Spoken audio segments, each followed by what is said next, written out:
Hey, um, working on some mushrooms that I foraged yesterday, and I was just too tired to deal with them when I got home. So I've got some puffballs and some hen of the woods, and people always ask a lot of questions when I talk about my knowledge about mushrooms. First thing I'm going to say, don't eat any wild mushrooms if you don't know exactly what it is, 100% certainty, because the difference is like life and death sometimes. Not always, but hey, who wants to be sick? So the first thing I'll say is that this hen of the woods is a little old, but I'm gonna pick through it and take what I want. So for example, you can look at this piece right here. This still looks very good to me. It's not the freshest, but you smell it, and there's no ammonia smell whatsoever, and it's gonna make a delicious soup, which is what I really like to do with my wild mushrooms. So hen of the woods, there's always like little things when you do wild mushrooms, so you gotta spend some time. I like to use a little knife. I've got this little steak knife, just kind of scrape stuff off. You can use a fingernail as well. You see how that works? Just kind of scraping these off and look underneath. And hen of the woods is one of these mushrooms that's almost impossible to get wrong, and it really does. I mean, these are browner than when I collected them, actually, because they just aged a little bit, but they look kind of like a hen's rear end, so when you get a nice fresh batch. So yes, these are not the best ones I've ever found, but I want to teach people about what's edible too. So if you're into eating wild edibles and wasting nothing, you're going to clean these up and use them in a nice soup, and there'll be a ton of flavor, and it'll be really good for you. It's the other thing I say about doing wild mushrooms. The medicinal benefits we're learning more about it all the time, but a lot of the things that we consume these days aren't wild, and I believe that wild foods have a lot of benefits that we don't even know yet. Some scientists are working on that. Some of you probably know who Paul Stamets is. Paul Stamets is sort of one of my idols, honestly. His knowledge on mushrooms and his research is really making some headway these days. So people are starting to pay attention. And I see more and more posts on social media all the time about people respecting what these wild mushrooms or even psychedelic mushrooms are able to do for people.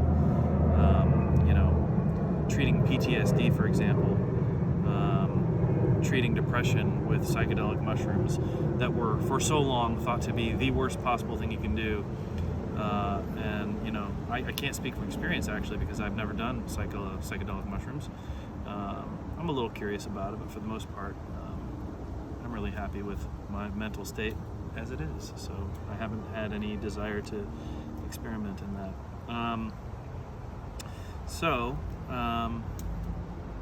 But yeah, hen of the woods. It's kind of fuzzy on the bottom. These are nice little specimens here, and a lot of times it'll be grayer. It can be quite a dark gray, in fact, and these were probably a little darker gray. But there's some really nice pieces on here.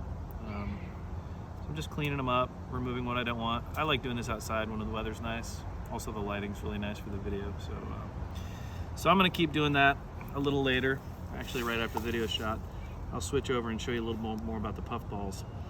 Puffballs are, again, super easy to identify, and you'll see them in a patch. Sometimes they're all smaller, and these are kind of big ones, actually. Kind of big for the miniature puffballs. And then, of course, you've probably seen my posts even last year. Here comes Botas the cat. He's got to be involved in every video I do, apparently. But giant puffballs can be like huge, like bigger than a small child. You can pick it up, and I've seen a lot of people doing pictures of there's Botas. Hey, stay away from my food. Ah. He's a lover, not a fighter. But yeah, so giant puffballs are just huge.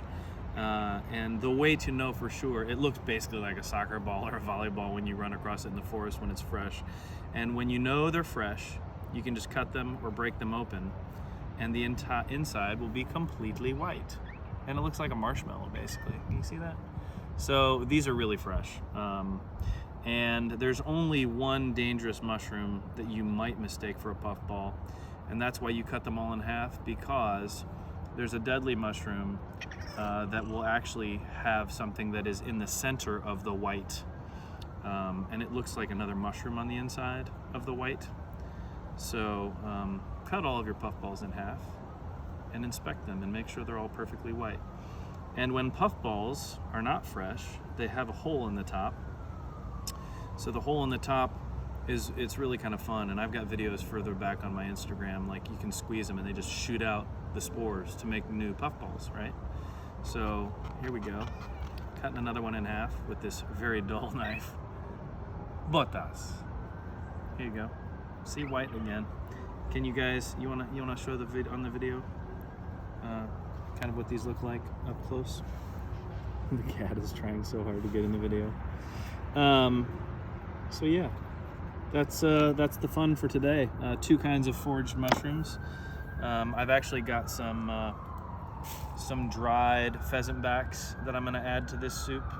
What else do I have? I've got some chicken of the woods preserved as well, and I'm gonna make this amazing soup. Probably, I could be tempted to make it vegan and use some sunflower oil and stuff like that, some local sunflower oil, but I've also got a really nice turkey stock currently that I might be able to use for that, so we'll see what happens. Anyway, thanks for tuning in, everybody. You want to see Botas the cat? I won't touch the food after I touch Botas. Botas the cat has adopted us, and he hangs out on our farm all the time. All we have to do is walk outside and he's suddenly there. He's got a little heated house on the front porch. We can't have kitties inside because I'm a little bit allergic, but that doesn't stop me from getting some snuggles here. I just can't rub my eyes after I pet him. Okay, so video's probably too long. Video's probably too long. Yes. But hey, I hope you enjoyed the little knowledge today. And hey, book a private dinner. Get some interesting food. Get some really healthy wild food in your diet. All right? See you guys soon. Bye-bye.